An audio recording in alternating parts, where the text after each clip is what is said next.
All right, thank you for staying with us. It's time for us to go on. Two more stories around the Olympic Games, and this one, I told you before we went on break, it's an interesting story, a story of triumph in the midst of adversity, belief against all odds. It's the story of a Syrian refugee, Rami Anis, who competed in the Olympic Games swimming event for the refugee Olympic team. Anis was a flag bearer for the refugee team at the opening ceremony. He finished in 6th place in his heat, a time of 5:4.25 seconds to set a new personal best time and also fulfill a lifelong ambition. 25-year-old Ani fled his hometown Aleppo in 2011 and finally gained asylum in Belgium last year, missing out on the London Olympics in the process. Anis featured for Syria in the 2010 Asian Games. He was greeted with loud applause from the crowd at the Olympic Aquatic Stadium. All right, so that's an interesting story for the refugee athlete, Rami Anis, finishing 6th in his event, setting a new personal record, and of course, fulfilling a lifelong ambition. All right, let's see how it happened for Rami Anis.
All right, that's the story of triumph in the midst of adversity. And of course, that leads us to the next part of the show. We're taking you now to Rio in Brazil. Austin Okonakwane is waiting to join us via Skype, and Austin will be giving us a lowdown. Yeah, that's Austin, already dressed in his traditional Nigerian, with his Nigerian muffler around his neck, believing that Team Nigeria will get something at the end of the day. Austin is joining us now via Skype. Austin, thank you so much for joining us. We've seen a lot of your works already.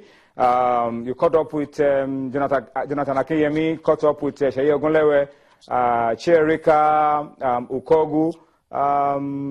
What more can you tell us? We're looking forward to basketball in a few hours, going for their 3rd game, and then the football team are also already in Salvador for their quarterfinal game on Saturday against Denmark. What else can you tell us, Austin? I can tell you that Cherika Ukogu is fired up for a race tomorrow. It's a semi-final race, a disappointing race for her because she said she was actually gunning for the medal. I heard you say yes, she missed out of it. In rowing, they have the semis A and B, which gives you the medals. Semi C and D is for the rankings. She has a chance of finishing from 7th to 15th. You see, so that's a very good one for Cherika. What does this tell us? That if we can produce an athlete that can go for the rankings from 7th to 15th in rowing, it means we need to give it more attention. Before I came on air now, I was chatting with the president of Nigeria Rowing, Sailing and Canoeing Federation, Admiral Festus Pobeni, and he was saying that, look, with this experience, we must not go to sleep. It means we must produce more Jonathan Akeyemi, more Cherika Ukogu, because towing 21 medals, 21 medals in canoeing, slalom, rowing. So just imagine if we have 5 Cherikas and then 3 Jonathan Akeyemi, we can't be gunning for a medal. It's possible. That's with Jonathan Akeyemi and Cherika. We know the story with our basketballers. Nigerians in Rio are disappointed that they are not winning. So let's see if they can turn it around tonight against Spain. That's a very crucial game. That game can pass a message. But again, as I said the other time I spoke to you, they need to believe in themselves, because I somehow like the quality in the team, but there's just something missing. I don't know if it's team spirit, if it's that walk to go the extra mile that is missing from D Tigers. Hopefully, they will change it tonight. Not just Sheye Ogunlewe that is optimistic that Stephen Mozia can create an upset. There are also a lot of Nigerians here in Rio that believes even Sheye Ogunlewe can go all the way. I also caught up with the table tennis team. I spoke to Funke Oshana Ike, Edem Ofyong, Aaron Okwodri. What a story, Toyin. What a story for Aaron Okwodri. He's like a local hero here. Everyone showing so much love to Aaron Okwodri. And of course, Segun Toriola, that legendary status stays with him. Tomorrow, they will begin the team event. It's a tough one for Team Nigeria going against China, but they said they are believing. You know, it's sports. Anything can happen. Well, Austin, that's a good one. And of course, we were drawn alongside China in the same group. But then it gives us an opportunity of, if we survive that group, we wouldn't meet a tough country as China anymore until probably the latter stages of the competition. But we wish them the best of luck all the same. The football team, Austin, are already in Salvador for the quarterfinal game against Denmark on Saturday. I know it's difficult for you to crisscross Rio to Sao Paulo to Salvador all in one day. But the stories that we're seeing all over, unsubstantiated, is that the boys are planning to go on strike. They want the allowances paid and all of that. I'm sure you have your ears to the ground. I'm sure you have something for us as we look forward to the game against Denmark on Saturday. I tell you now, I'm actually surprised. It's not the same level of negativity that I see in the media in Nigeria that we have here in Rio. I've been trying to, get in touch with someone from the Ministry of Sports, also people from the NOC to really confirm that story. But yes, it's possible that they're talking about, a balance in the allowances. That's what I hear. And then the other athletes village in Rio, they're saying, we are envying these guys. So what balance are they talking about again? Because yesterday there was so much love. Athletes were being paid their allowances, about $150 a day from the time they have been in Brazil till yesterday. We need to confirm that story. But then again, that's a distraction that that Coach Samson Siase and his team don't need now. They need to step up their game because, yes, we'll say they are qualified, but Nigerians here didn't like that result against Colombia, and you're as good as your last game. You have a crucial game against Denmark in El Salvador. Stay focused. You win Denmark. You have 2 more games to see if you can win gold at the Olympics. So I'll confirm that story, but not as tough as it is in Nigeria, here in Brazil. People just want the Dream Team 6 to go all the way and repeat what they did at Atlanta 1996.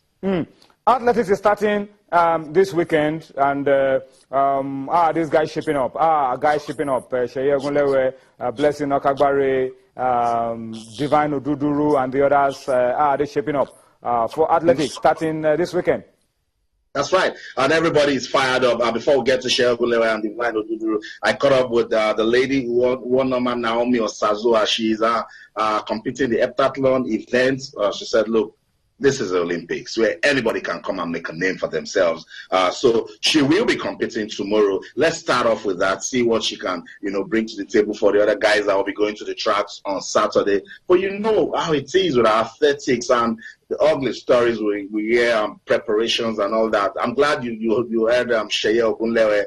Now that they're in Brazil, they're having fun, they're enjoying themselves, they begin to feel the balls. The Olympic spirit has taken over everyone. So the moment you get into that, get on that track, it's not just your country, it is your name, your career, and you have records right in front of you. You can make history. So they're ready. I can tell you they're ready. I also spoke to Chinwe Okoro. She is a discus thrower. She says she's doing the same thing, that she's prepared so well. She hopes to, put Nigeria on a level where we can talk about the country, just as we have done with Chierika Okogu. She didn't win, but we're talking about her. Aaron Okwodri didn't win. We're talking about her. Twin, what does this tell us? We need to do something extra. And that's what athletics can actually do to actually surprise a lot of people at the games. Also, thank you so much for speaking to us on Sports Tonight. I'm sure by the time we're back at you tomorrow, we should have some positives to talk about, particularly around the basketball team and of course the other events involving Team Nigeria. Thank you so much for the good job and for speaking to us on Sports Tonight. Thank you, Tim. That's Austin Okonakwan. That's our man, giving us all the lowdown, what's going down at the Olympic Games in Brazil. Wale Adigun has joined me on Sports Tonight. And Wale, let me get your thoughts very quickly. I'll come back to you on this. Dream Team, before the Olympic Games, the distraction was about being stranded. Yeah. Now we are at the Olympic Games. The distraction is about bonus, allowances, and all of that. Yeah, it's always controversy and Nigeria. It goes along, and I don't know what we can do to get this off, because for any tournament we go into, as far as football is concerned, you always have issues with bonus or whatever. And you know, like was it we had someone last week Friday or 2 weeks ago talking about the fact that if everything is good in camp, then there's a problem. Yeah, there's a problem. Yeah, but if everything is not good in camp, then that means something fires you up. Yeah, so we're hoping that this will fire them up to defeat a team that mold them, you know, build up to the Olympics. 6-2. Remember the 6-2, and that's enough motivation to go all out and get the business done. But that said, you have to say that the story is not good.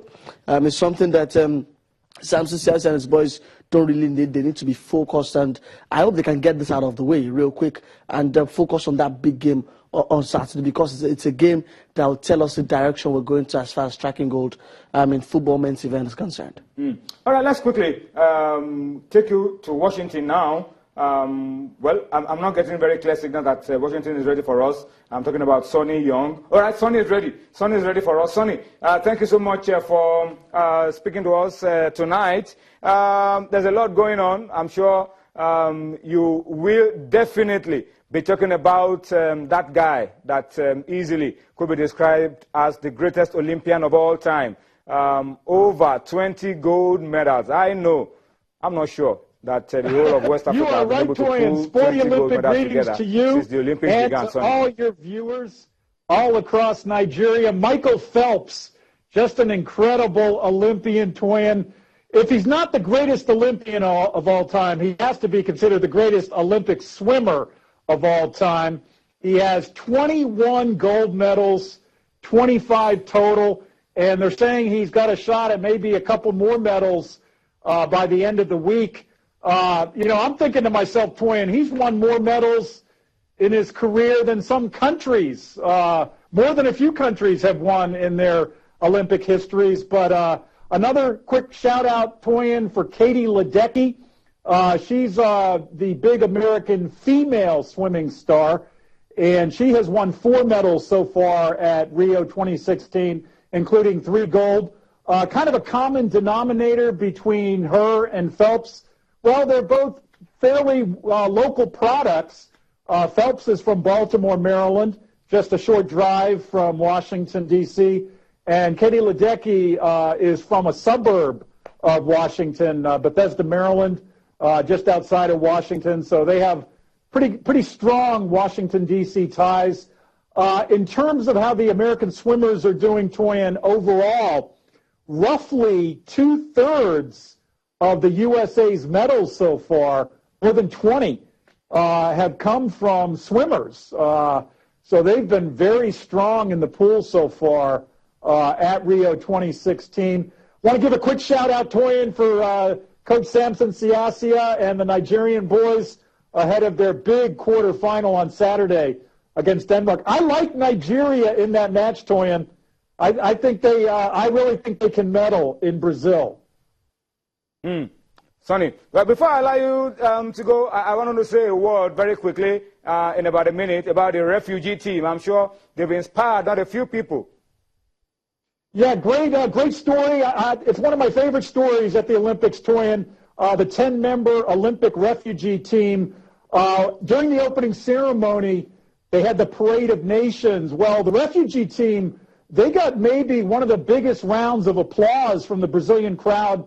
Second, really, only to the host Brazilian team when they came into the stadium. But one of the people who's been cheering on the refugee team, President Barack Obama, he mentioned the refugee team before going on vacation in Massachusetts. And I know he's a big sports fan. He's watching the Olympics in Massachusetts. And So yeah, they're getting. I think the refugees are getting a lot of support in Brazil. Thank you, Sonny, for speaking to us on Sports Tonight. We'll keep this going next week, Sonny. Thank you so much. See you next week. Have a good evening. All right, we'll go on a quick break. There's plenty more for you on Sports Tonight. Join us again.